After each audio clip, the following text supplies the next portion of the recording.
Do you ever wonder how to bring up pension income when you're dating?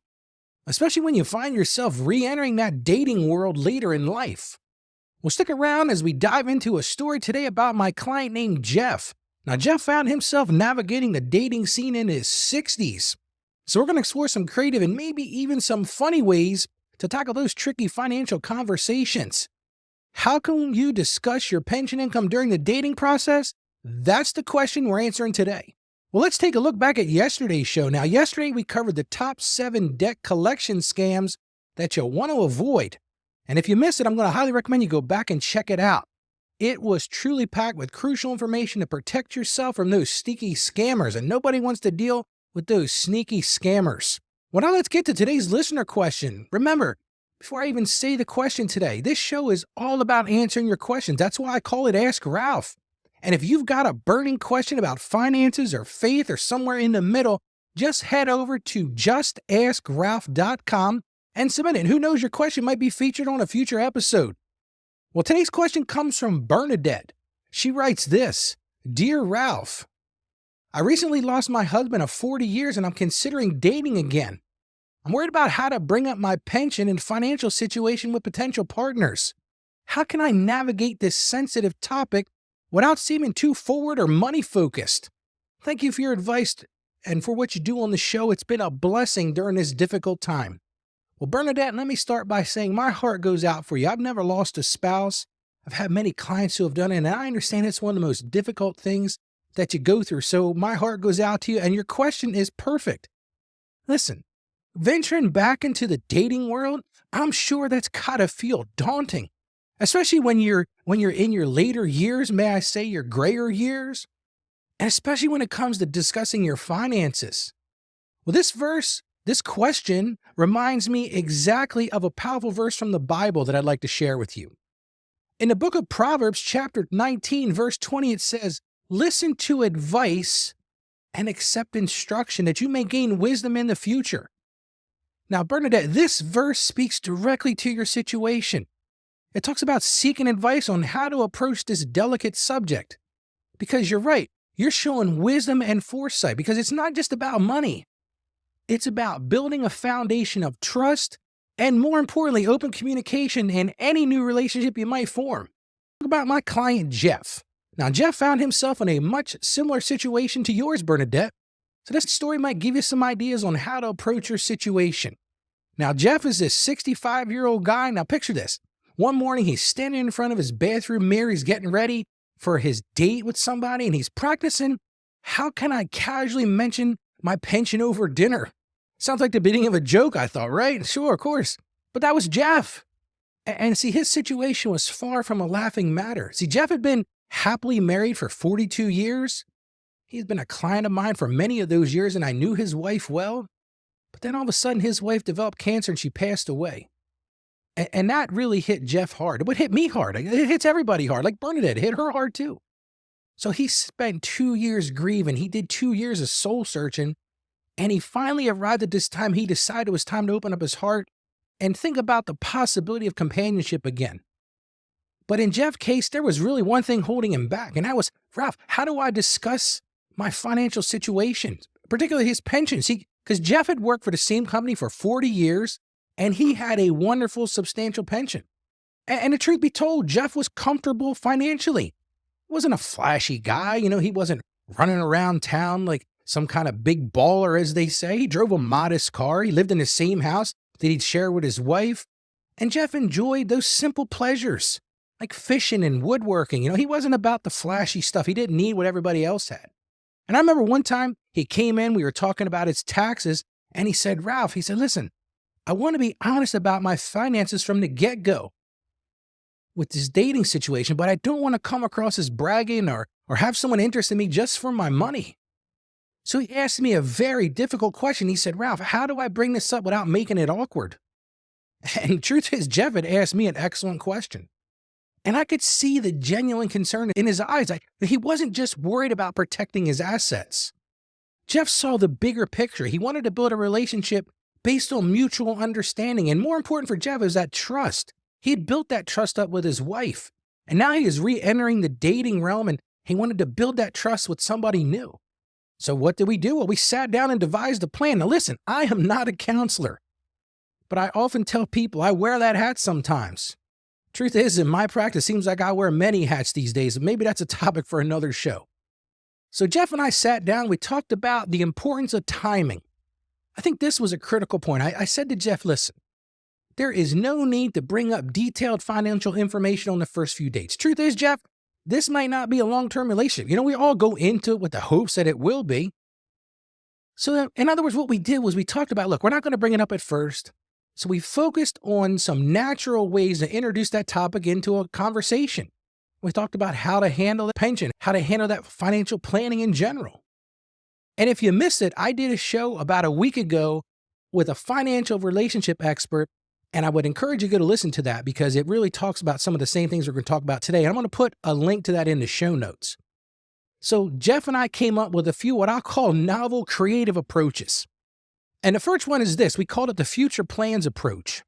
So I said to Jeff, hey, here's what you could do. You could bring up your retirement during discussions about future plans. Maybe you could say something like, I'm thankful my pension allows me to spend my retirement pursuing my hobbies. And you could ask the person he's dating, do you have any plans for your retirement? I really like that future plans approach because it's an easy, novel way to introduce that in a non-threatening or non-boastful way. And then we come up with another one. We called this the volunteer work angle.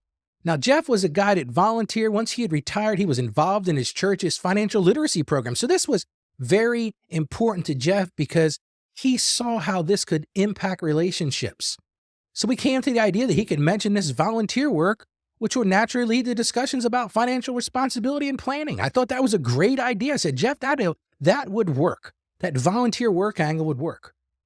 We came up with the third one, and that's the one we call the funny story tactic. Now, Jeff had a crazy story about how he accidentally set off the alarm at his pension office when he went to file some paperwork. He didn't tell me the whole story, but apparently the fire company ended up being there. The sirens were going off. The lights were flashing. And he said to me, Ralph, that could be a lighthearted way to introduce the topic. And I thought that was a great idea, that funny story tactic. The next one we looked at was number 4, and that's the current events discussion. So Jeff and I talked about how we could bring up news stories related to retirement or pension issues. And that would open that door to that more personal discussion. And the last one, and this was my idea, I said, hey, why don't you call it the Grandkid's College Fund? See, I knew this. Jeff was a proud grandfather, and he could naturally bring up how he's been saving for his grandchildren's education. And that very discussion would lead to a broader financial discussion. So Jeff and I wrapped up our meetings, and armed with these strategies, Jeff told me after the fact he felt more confident about dating. But he was still waiting for that real test. Well, that real test came when he met Linda. Now, Linda is a 62-year-old retired teacher. And the coolest thing is, once Jeff lost his wife and he went through that grieving process, he always had this love of painting. So he got involved in a local painting class, and that's where he met Linda. And they hit it off immediately. They bonded over their love of art. And the thing is, Linda had lost her spouse as well. And that was a thing that really brought them together. That experience of losing a spouse really, made them want to get together and talk. And they had common experiences and common feelings. And it was a few dates into it, so Jeff took my advice about not doing it right away. He said, Ralph, I'm going to try the funny story tactic. So one night over dinner, it was a quiet atmosphere, a nice high-end place. They were enjoying each other's company. It was a, kind of a relaxed atmosphere. There wasn't any tension. They had seen each other a couple times.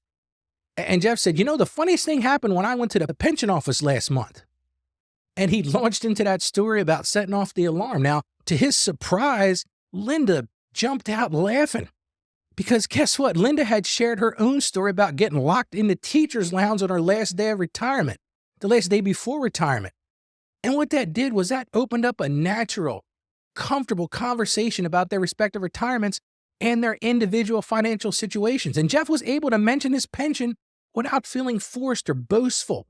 And guess what? Linda shared her information about her teacher's pension. What was the outcome? Well, Jeff and Linda discovered that they had similar values. They looked at money the same way. They both believed in living within their means. They both believed in saving for the future, and they both had this feeling that they wanted to use their resources to help others.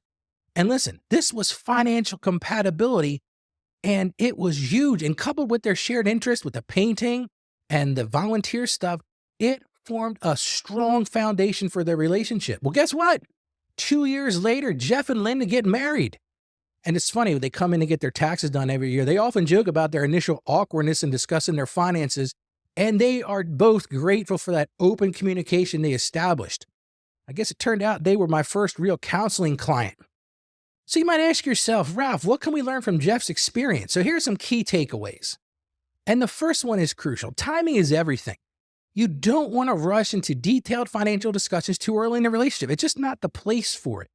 Once you build up that rapport and you see that there's chemistry between the two of you, then you use one of the things we talked about. And that leads me to the second thing. Use natural openings. I don't think you should start a date with, well, let me tell you about my pension, because it's not going to be a positive experience. And you might be asking yourself, is this person with me because of what I have? So use those natural openings in conversation to introduce those financial topics. Another thing that Jeff learned, and this was important for him, you've got to be honest and you've got to be transparent. But listen, don't feel like you need to disclose everything at once. You know, that timing, that overtime thing is perfectly acceptable. You know, when I did that interview I mentioned, and like I said, I'll put it in the show notes, we talked about this, that it may take time to share all those intimate, personal financial details. You don't have to do it all at once. It's not like you've got to start this date and, third date, I better tell her everything I have or tell him everything I have. I don't think that's really a wise thing. Another thing you can do, and Jeff absolutely did this, and that's approach this topic with a sense of humor when appropriate. Because the truth is, humor can often help ease that tension. Now, sometimes it's not funny. Like, you may have to have a difficult discussion. Like, maybe you're out to dinner and your girlfriend wants to go somewhere real expensive, and you're like, this just rubs me the wrong way. I don't believe in spending money eating out. I'd rather cook something at home. So maybe you can be humorous about it, but sometimes you're going to have those difficult discussions. Another thing I would definitely recommend you do is focus on shared values rather than just numbers. See, in Jeff's case, they both believe in being frugal. They both believed in the responsibility to help others. They both believed in living this modest lifestyle. So they could focus on those shared values rather than just say, well, how much do you have? Well, how much do you have? Well, how much do you get a month? Well, what's your Social Security look like? That is not going to be a beneficial conversation. And the last one, remember this. Financial compatibility is an important aspect of a relationship. And I dare say it's even more important later in life once you've got those things established. You've got to realize that financial compatibility is extremely important in a young relationship, but I even say even more in an older relationship. Maybe you're not working anymore. You've got this, fixed income, for lack of a better term. You've got to have that compatibility. So Bernadette, I hope Jeff's story has given you some ideas on how to approach your own situation. And remember this, Bernadette, there is truly no one-size-fits-all approach. If you've heard anything I said today, this is the key. The key is to be honest. The key is to be respectful and be true to your values. So let's do a quick recap of what we covered. We discussed the importance of open communication. That was the key. And that open communication is extremely important when you're talking about finances in relationships. And like I said, especially when you're dating later in life, and that happens a lot. So we looked at some creative ways to bring up pension income and financial situations. We talked about using humor. We talked about, doing those future plans, like, I'm going to help my grandchildren go to college. And most importantly, we talked about those natural openings that can open the door in conversations. And remember, the goal is to establish trust and to establish understanding. It's not to impress or overwhelm somebody. If you're looking for that, you are in the wrong mindset. You're in the wrong paradigm for dating. Now, you may have listened to this and you're struggling. You're thinking, Ralph, how can I do these financial conversations? Maybe you're already married and you're like, how can I do this? How can I make this work in my relationships? Maybe you need help managing your finances in general. We live in difficult economic times and I see people hurting. I see them every day. Well, guess what? I'm here to help you. This is what I do. This is what my calling is in life. You can schedule an appointment with me by going to AskRalph.com. Click on the banner at the top. You'll see it says book a call with Ralph. I've been helping people just like you. Yes, you since 1994. It's been a long time and it's been a labor of love for me. And I'm certain we can work together to help you achieve financial success. Maybe that's navigating retirement planning. Maybe it's helping to build your business or look for ways to do better with your financial management. And I couple all of this with that Christian approach. And you don't hear that much out there in the secular world. Now, I do charge a $150 consultation fee because I can't work for free. But here's the thing I'm going to guarantee you. I will guarantee you this. You will gain at least the value of that consultation, that cost, in concrete savings. If you don't, guess what? I'm going to refund your money to you. Because I know together, I want to work with you to improve your personal finances. I want to help you grow your business. I want to help you to categorize things and get your taxes right, all with the idea of helping you achieve all your financial goals. So why don't you schedule today and let me create a personalized plan just for you. Now, before we wrap up, I want to remind you about tomorrow's show. Tomorrow we'll be getting on to Thursday's tax talk, and that will be this question. What steps can I take to avoid a tax time bomb in retirement? Nobody wants a tax time bomb. Such a show you don't want to miss. Remember this. My passion is to help you achieve financial success. That's why I do what I do. That's why the Ask Ralph show exists. I want to see you live out your dreams. I want to see you grow in your faith. This is my mission field. And guess what? The field is right with people who need help. And I know together we can master your finances from that Christian perspective. There are Christian answers to your financial woes, and let me help you find those, and let me help you put those together so that you can find those success points and live out your dreams. And as I always say, stay financially savvy, and God bless you. Thank you for joining us on the Ask Ralph podcast. And with a simple click to subscribe, we'll invite you back to our next episode. And remember, financial issues don't have to be complicated. Just ask Ralph. The information contained in this episode of Ask Ralph is based on data available as of the date of its release. Saggio Accounting Plus and Ask Ralph Media, Inc. is under no obligation to update this content if changes occur. Applying this information to your specific situation requires careful consideration of all facts and circumstances, and any information provided is not to be considered as financial, tax, or legal advice. Please consult your tax advisor or attorney before acting on any material covered.